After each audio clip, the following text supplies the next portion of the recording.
Bonjour et bienvenue dans cette nouvelle vidéo sur louerencourtedurée.fr. Je suis ravi de vous accueillir et je suis surtout ravi d'accueillir Booking.com représenté par Guillaume Chevalier. Bonjour Guillaume. Bonjour.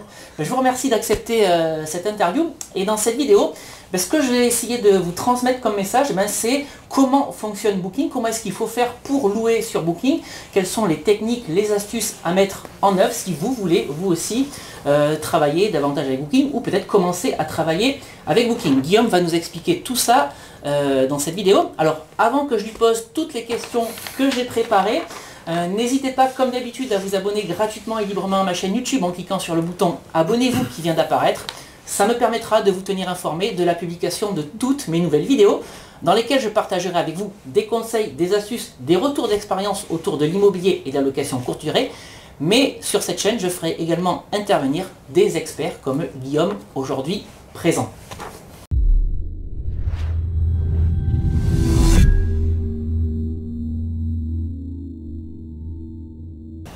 Guillaume, merci beaucoup d'accepter cette interview. Avec grand plaisir. Donc je suis ravi encore une fois d'accueillir Booking. Ce qu'on va faire dans un premier temps, pour les personnes qui malgré tout ne connaissent pas la plateforme, je vais vous laisser vous présenter, qu'est-ce que vous faites chez Booking, et puis surtout présenter Booking. D'accord, écoutez, merci déjà de m'accueillir aujourd'hui. Donc je suis le responsable d'un bureau local, donc le bureau de Bordeaux, pour Booking.com. Donc notre bureau reprend les destinations comme le Limousin, le Poitou-Charentes, l'Aquitaine, Midi-Pyrénées, ancienne région. Donc voilà, et notre bureau a 23 collaborateurs. D'accord. Donc voilà, je suis arrivé chez Booking en 2012, entre autres pour l'ouverture du bureau de Bordeaux. D'accord. Et votre rôle donc au sein de l'entité? Je suis le responsable du bureau, donc vraiment, on va dire, on appelle ça chez nous un area manager. On va dire, je suis le directeur de la région. Parfait, voilà. Ok, très bien. Et donc en ce qui me concerne Booking alors? Alors Booking, c'est une maison qui a été fondée en 1996 par un entrepreneur néerlandais. Donc à l'origine c'était uniquement un site internet dédié à la réservation d'hôtels. On a commencé avec un hôtel, avec une clientèle néerlandaise. Un seul hôtel, oui. On a fait du chemin depuis. On a fait oui, on a fait un peu de chemin en effet. Donc uniquement destiné à une clientèle néerlandaise. En 20 ans, on a vu les choses en effet évoluer. Et au fur et à mesure, on s'est aperçu que auparavant, lorsque vous vouliez réserver une chambre d'hôtel, il fallait soit passer par votre agent de voyage, soit pouvoir contacter l'hôtel directement ou carrément vous déplacer. Donc ce qui nous paraît très simple aujourd'hui en allant sur un site internet était très fastidieux en 1996, il y a plus de 20 ans. Donc on a commencé de cette façon. On a suivi également nos clients qui réservaient sur Booking.com. Donc ce sont des clients néerlandais qui allaient principalement en Espagne, en France, au Royaume-Uni. Et très vite, on s'est aperçu que c'était nécessaire de pouvoir être présent localement, comme on l'est encore aujourd'hui. Et on a ouvert progressivement des bureaux un peu partout dans ces pays-là pour pouvoir répondre à la demande également de nos partenaires et d'avoir de nouveaux partenaires. Donc voilà. Le principe fondamental de Booking, c'est de pouvoir proposer un large choix d'hébergement pour pouvoir répondre aux demandes des personnes qui vont sur la page Booking.com et tout ça sous un seul et même site unique. Absolument. Et aujourd'hui, 20 ans après, c'est 180 bureaux à travers le monde, des bureaux de tailles différentes comme Bordeaux ou des bureaux un peu plus grands. Et particulièrement en France, ça leur représente 8 bureaux, un service client également. Et donc une aventure en perpétuelle évolution. Très bien. Alors justement, quel type de logement on peut trouver sur Booking? Alors j'entends que vous avez démarré avec un hôtel. Aujourd'hui, vous allez nous dire ce qu'on peut trouver, mais pas uniquement des hôtels. C'est d'ailleurs la raison pour laquelle je me trouve à côté de vous à cet instant. C'est ça. Donc c'est vrai qu'on a commencé à travailler avec un hôtel il y a plus de 20 ans. Et on s'est très vite aperçu qu'il y avait une véritable demande. Donc progressivement, on a commencé à travailler avec d'autres partenaires. On a très vite travaillé avec des locations vacances. C'est vrai qu'on ne le sait peut-être pas spécialement, mais on a très vite proposé ce genre de prestations. Aujourd'hui, ce qu'il faut savoir, c'est que 70% de nos propriétés ne sont pas des hôtels traditionnels. Donc sur cette partie-là, plus de la moitié sont des locations vacances. Donc aujourd'hui, sur le site internet booking.com, vous avez à peu près 30 types d'hébergements différents. Donc ce qui peut paraître énorme. Et si on reprend ça à l'échelle de la France, ça représente à peu près 19 000 appartements meublés. On est sur à peu près 10 000 locations vacances. On va également avoir une cinquantaine de chalets, des bateaux également. Donc l'offre est vraiment diversifiée. Et c'est vraiment le but aujourd'hui. L'idée, c'est de pouvoir proposer en fait aux internautes la possibilité de faire un choix sur le site generalbooking.com en choisissant soit un appartement, soit un hôtel, ou sinon, en fonction du besoin, de pouvoir filtrer. Puisque sur la gauche, aujourd'hui sur booking.com, vous avez des filtres possibles, en disant non, je choisis uniquement une location saisonnière et si possible avec une piscine pour mes vacances prochaines, et on aura uniquement cette offre-là qui va apparaître. Donc le but, c'est d'être le plus généraliste possible et en même temps le plus précis possible en fonction de la demande du client. D'accord. Absolument. Donc je peux réserver une chambre d'hôtel, je peux réserver un appartement, puis si je me sens un petit peu plus aventurier, ce qui est absolument pas mon cas, je peux réserver une cabane dans les arbres, un bateau, une yourte, voilà, etc. Une tente de luxe par exemple. Ça me convient davantage. Et en fonction peut-être de votre déplacement, si vous avez un déplacement professionnel, c'est vrai que vous allez peut-être avoir plus l'envie de réserver une chambre d'hôtel, et puis un week-end en famille, entre amis, peut-être réserver un appartement par exemple. D'accord. Le but, c'est vraiment de pouvoir proposer, quel que soit le budget, quel que soit le type d'hébergement, une solution pour le voyageur. D'accord. En fonction de ses envies. En fonction de ses envies, absolument. Okay. Et donc pour en revenir à la location courte durée, qu'est-ce que ça représente aujourd'hui sur la plateforme ? En termes de volume ? Oui, en termes de volume. Oui. En termes de volume, aujourd'hui, on se situe à peu près la moitié du type d'hébergement. D'accord, voilà. Donc la moitié des hébergements. Voilà, 70% des hébergements ne sont pas des hôtels. Et ensuite on a la moitié, c'est de la location vacances. D'accord. Alors ça c'est un type d'hébergement qui est assez nouveau. On entend parler de location courte durée, ça fait 5-6 ans, allez peut-être 7-8 ans, mais pas davantage. S'il fallait aujourd'hui analyser l'évolution du marché, qu'est-ce que Booking mettrait en avant, puisque vu que vous avez toute cette palette de logements disponibles, comment est-ce que vous voyez le marché évoluer ? C'est vrai qu'on travaille depuis de nombreuses années avec les professionnels de la location saisonnière, et avec le développement de la location saisonnière, on prend de plus en plus d'importance sur ce marché-là. Dans l'organisation de l'extranet, dans aussi les informations qu'on va pouvoir transmettre aux visiteurs, internautes, futurs clients. On prend vraiment ce genre de choses. La chose que les voyageurs vont apprécier, c'est de pouvoir avoir ce choix et de pouvoir naviguer sur le site facilement. Donc ça, c'est quelque chose de vraiment important. Et de pouvoir différencier leur type de voyage. Comme je vous disais tout à l'heure, vous êtes un professionnel, vous avez envie de vous déplacer, vous allez utiliser peut-être quelque chose de beaucoup plus traditionnel, comme un hôtel, et puis parce que vous allez faire un déplacement entre amis, vous allez utiliser une location vacances, etc. Ce qu'on s'aperçoit, c'est que aujourd'hui, en fonction des déplacements, la personne qui va réserver en location saisonnière va vouloir avoir cette sensation de local. Je vais réserver, je pars en week-end entre amis dans une ville européenne, j'ai envie de me sentir habitant de cette ville. Et de cette façon, va se retrouver en voulant réserver un appartement. Donc ça, c'est vraiment quelque chose qui se retranscrit vraiment beaucoup, avec des volumes généreux. Ça veut dire que finalement, la tendance, c'est avoir une expérience utilisateur, voyageur différente. C'est ça, en fonction du motif de déplacement également. Oui, c'est ça. Mais on s'aperçoit réellement de ce genre de choses. Oui, absolument. Okay. Et aujourd'hui, le but pour nous, c'est de pouvoir aussi nous adapter. On s'adapte régulièrement avec des tests que l'on fait côté client pour savoir comment il va réagir, mais également par rapport aussi à nos partenaires.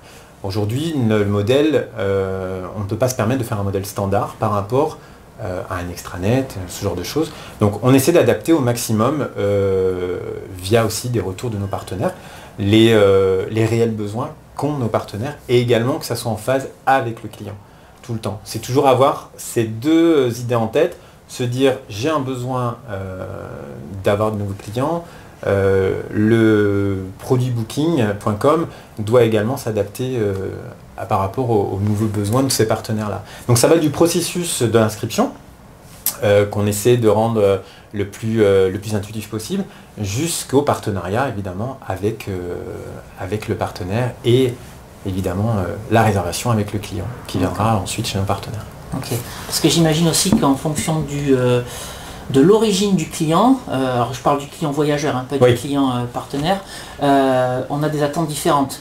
C'est ça, et c'est vrai que malgré tout on essaie de rester le plus généraliste possible. Donc c'est pour ça qu'on fait beaucoup de tests chez Booking et on expérimente quotidiennement. Donc on a des retours de la part de nos clients, on a des retours de la part de nos partenaires et on essaie d'adapter réellement le produit par rapport aux vrais besoins que chaque partie peut avoir. Donc ça c'est vraiment important. Aujourd'hui c'est vrai que notre plateforme est traduite en 43 langues. Il faut qu'on soit absolument le plus généraliste possible pour pouvoir transmettre la véritable information. D'accord. Donc c'est ça en fait l'image que vous donnez, c'est l'image d'un généraliste en fait avec, alors j'ai pas retenu, excusez-moi, le nombre de logements différents, 30 logements, 30 types de logements, ce qui paraît énorme, alors que certains de vos confrères ou concurrents vont plutôt axer sur un type de logement particulier. Donc vous, c'est l'image de généraliste. Alors nous, ce qui nous intéresse en tant que propriétaire, mais je pense qu'on soit un hôtel, qu'on soit un logement de vacances, qu'on soit un logement atypique, c'est de remplir vite le calendrier. Donc quel conseil Booking peut donner aux gens qui regardent cette vidéo pour remplir ce calendrier? Alors, c'est vrai qu'on s'aperçoit au niveau des tendances de marché que la part des réservations aujourd'hui prend une place de plus en plus importante sur Booking.com. Aujourd'hui, il faut savoir que ça représente, Booking.com fait à peu près 1,2 million de réservations de nuitées par jour. 1,2 million de nuitées par jour. Waouh. J'aimerais bien faire ça. Et les réservations de location vacances représentent 50%. Donc on voit que ça a une part de plus en plus importante à travers le monde. C'est vraiment quelque chose d'important. Et on s'aperçoit aussi d'une chose, c'est que la croissance des réservations de ce type de logement, donc les locations de vacances, augmente beaucoup plus rapidement que les réservations des hôtels traditionnels. Donc ce qui est quand même quelque chose d'assez prometteur, on va dire. Mais c'est ce que vous disiez tout à l'heure, en fait, il y a les modes de consommation qui évoluent et les voyageurs viennent rechercher une authenticité, une expérience différente sur un logement de vacances qu'ils ne retrouveront pas sur un hôtel. Après, ce que je dis toujours, c'est qu'on aura toujours des inconditionnels de la chambre d'hôtel, des inconditionnels de l'appartement en centre-ville, puis des inconditionnels de la cabane dans les arbres, parce qu'on a des amoureux de l'aventure. Encore une fois, c'est absolument pas mon... Mais vous pouvez avoir des cabanes dans les arbres de luxe. De luxe. Il faut que j'aille sur Booking.com regarder un petit peu ce qui se fait. Et donc pour remplir plus rapidement sur nos calendriers, quels conseils donner sur la qualité des photos, sur l'annonce, qu'est-ce qui peut faire la différence? Alors avant de parler de ça, c'est vrai que ce qu'on s'est aperçu, c'est qu'on a fait une étude auprès des utilisateurs de Booking.com et on s'aperçoit que 70% des utilisateurs choisissent de réserver un appartement parce que ils veulent se sentir à l'aise. Ils veulent vraiment se sentir comme chez eux et être autonomes. Et on s'aperçoit aussi que 59% de ces mêmes voyageurs ont envie d'avoir ce contact avec le propriétaire, avec l'hôte, avec le responsable de l'hébergement. Et ça, en fait, ce sont deux choses importantes puisque aujourd'hui, c'est beaucoup plus compliqué de trouver ça dans certains hôtels traditionnels où il y a ce contact direct. Donc ça, c'est vraiment, vraiment important. Aujourd'hui, ce qui est important aussi de prendre en compte, c'est que nous, au niveau de la location saisonnière, nous sommes juste une option pour vous aider, aider nos partenaires à remplir leur planning et à trouver des clients. L'idée, c'est de pouvoir proposer de façon simple et le plus efficace possible de nouveaux clients Et grâce à ça, comme je vous disais tout à l'heure, notre site est traduit en 43 langues. Ce qu'il faut savoir, c'est que l'idée, c'est toujours de pouvoir vous aider. On va prendre une location vacances au bord de la mer. En pleine saison, ça va être très facile de pouvoir louer. Par contre, trouver des clients en avant ou en après-saison, ou sécuriser son activité plus à long terme, mais ça, on va pouvoir le faire en collaboration, par exemple, avec nous, avec Booking.com, en proposant sa maison, son appartement à une clientèle internationale, d'où la traduction des 43 langues. Donc ça, c'est vraiment quelque chose d'assez important, et on fait régulièrement des développements là-dessus. Une chose qui est vraiment également importante, c'est il faut savoir qu'au moment du choix de la réservation, il y a 3 choses importantes qui vont être décisionnaires. Ça va être le prix, ça va être l'emplacement, et ça va être surtout la note client. Et il faut savoir qu'aujourd'hui, un client va beaucoup plus prendre en considération le commentaire et la note client de l'établissement que le conseil de la famille, de l'ami en disant qui a dit ah, j'adore cet endroit et tout ça. Là, ce sont des commentaires authentiques, donc il faut vraiment prendre en considération ces commentaires-là. Il faut prendre en considération que ce sont des commentaires qui sont constructifs, qui peuvent vous aider, nous aider à améliorer l'établissement, la propriété. Donc il faut également répondre à ces commentaires de façon réfléchie, évidemment, pour pouvoir donner aussi cette proximité avec les futurs clients. Puisque aujourd'hui, si vous répondez aux commentaires de façon constructive, le client potentiel va voir que vous vous intéressez au retour d'expérience des clients, et de cette façon va pouvoir se dire que c'est une propriété fiable, et donc va plus facilement le convaincre de réserver sur cette propriété. Donc ça, c'est quelque chose d'important. Donc les commentaires. Les commentaires. Autre chose, souvent on dit qu'une photo vaut 1000 mots. Bah, c'est vrai.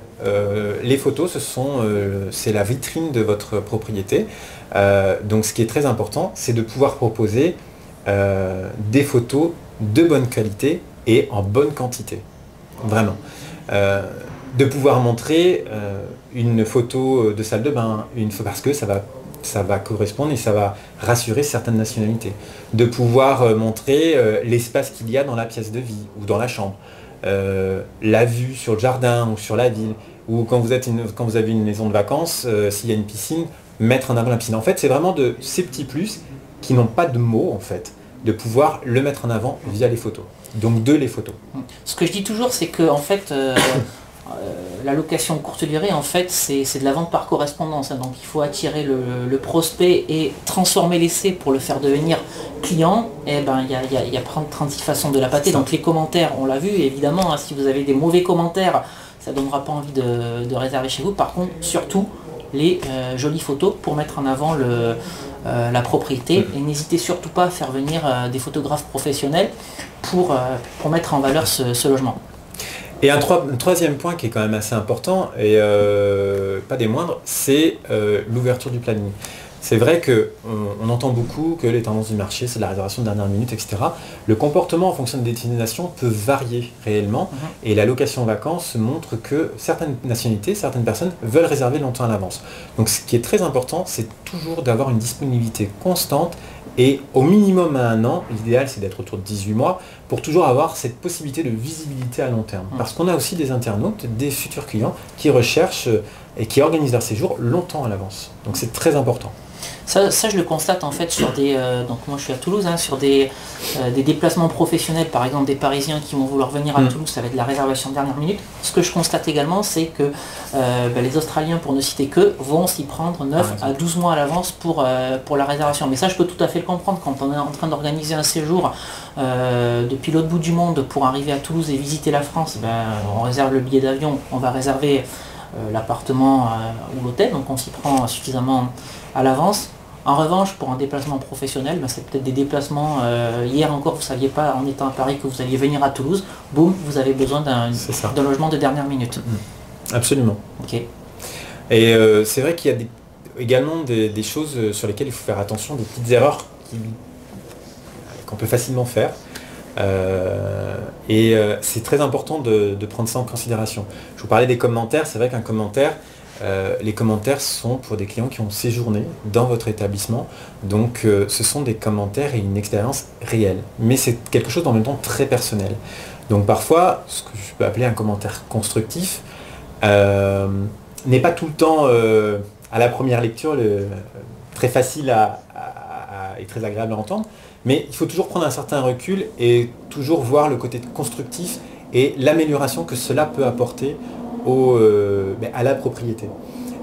Et toujours répondre à ce type de commentaires, toujours de façon constructive aussi, pour montrer réellement qu'on a pris en considération ce qui n'avait pas réellement plu au client. Donc ça c'est quelque chose de vraiment très important. Ce qu'il faut également voir, c'est que notre bien est unique, ça c'est clair. Vous mettez votre bien en location, c'est le bien généralement qui est formidable, il est unique, mais il faut quand même rester réaliste. L'idée c'est vraiment de pouvoir transmettre, véhiculer l'information la plus objective possible. Donc montrer réellement que votre bien est particulier, spécial et différent des autres. Qu'est-ce que ce bien va véhiculer en image pour déclencher la décision de réservation. Ça, c'est très important. Et il y a une autre erreur parfois qui peut être commise, c'est par rapport au tarif. C'est vrai que il est parfois difficile de pouvoir se dire quel tarif je peux donner à mon bien. Il faut que le tarif soit compétitif et soit cohérent et par rapport au marché et par rapport également au bien qu'on propose. Donc on a quelques outils qui ont été développés chez Booking.com via Booking Suite. Ce sont ce qu'on appelle chez nous Rate Intelligent par exemple, où c'est un système qui va vous permettre de vous aider à regarder, à analyser le marché pour pouvoir on va dire optimiser le tarif tel qu'il est sur la destination par exemple. Ça c'est quelque chose que je vous encourage vraiment à regarder parce que vous pouvez comparer vos tarifs par rapport à 5 logements concurrents. Vous avez également une étude de la demande en fonction de la saisonnalité. Voilà, la demande locative au mois de mars sera pas la même qu'au mois de juillet en fonction de la ville bien entendu dans lequel vous vous situez. Tout ça, le Rate Intelligence peut vous le faire analyser. Oui. Absolument. Et puis c'est vrai qu'aujourd'hui, on s'aperçoit que l'expérience client évolue. On a quelques tests qui sont faits régulièrement. On peut s'imaginer que au-delà de pouvoir réserver une chambre ou un appartement, demain on a envie d'aider le futur client à travailler encore plus sur cette expérience et de pouvoir proposer, en plus de la location, une visite dans un musée ou un événement particulier où vous allez pouvoir lui dire vous allez pouvoir déguster telle et telle chose, une spécialité locale, etc. Et c'est vrai que l'idée c'est vraiment de faire évoluer ça, non pas seulement de pouvoir proposer un hébergement, mais également de pouvoir prolonger l'expérience. Et ça c'est en pouvant proposer des suppléments, mais également au moment de l'accueil, de personnaliser absolument l'accueil et c'est quelque chose de très important et très sensible pour le client. D'accord, donc un bon accueil, des tarifs cohérents et pas vendre du rêve, être juste raccord avec le logement en question. C'est ça, absolument. Très bien. Ok, autre chose Guillaume? Écoutez, non, je pense qu'on a fait le tour. Bon. En tous les cas, merci beaucoup de nous avoir accueillis. Merci à vous. Merci à vous. Donc j'ai été ravi de vous recevoir. Donc si vous souhaitez en savoir davantage sur l'immobilier, sur la location courte durée, si vous souhaitez également visionner d'autres vidéos dans lesquelles je ferai intervenir des experts, n'hésitez pas à me suivre sur mon blog louerencourtedurée.fr et à vous abonner à ma chaîne YouTube en cliquant sur le bouton abonnez-vous. Et puis avant de clore cette vidéo, je voulais vous rappeler que j'ai rédigé 2 e-books que vous pouvez télécharger en cliquant sur les 2 vignettes qui viennent d'apparaître dans votre écran ou en cliquant sur le petit i qui va apparaître en haut à droite de cette vidéo et 3e solution dans la description juste en dessous de cette vidéo, comme ça je suis sûr que vous ne pourrez pas louper ces 2 e-books. Alors le premier e-book s'appelle Convaincre la banque mode d'emploi et dans cet e-book je vous explique quels arguments mettre en avant et comment convaincre votre banquier de la viabilité de votre projet d'investissement locatif pour lui donner envie de vous financer votre projet d'investissement locatif que vous pourrez mettre sur booking.com. Et le second e-book s'appelle Doubler son salaire avec la location courte durée, dans lequel je vous explique pourquoi la location courte durée ou la location saisonnière va vous permettre de vous créer une rente, un revenu complémentaire que vous pourrez avoir en louant sur booking.com. Voilà, bah écoutez, c'est tout pour aujourd'hui. Guillaume, Encore, merci beaucoup pour Merci à les vous. quelques minutes prises sur cette interview. Et quant à nous, on se retrouve très très vite sur une nouvelle vidéo sur louerencourtedurée.fr. Ciao. Merci.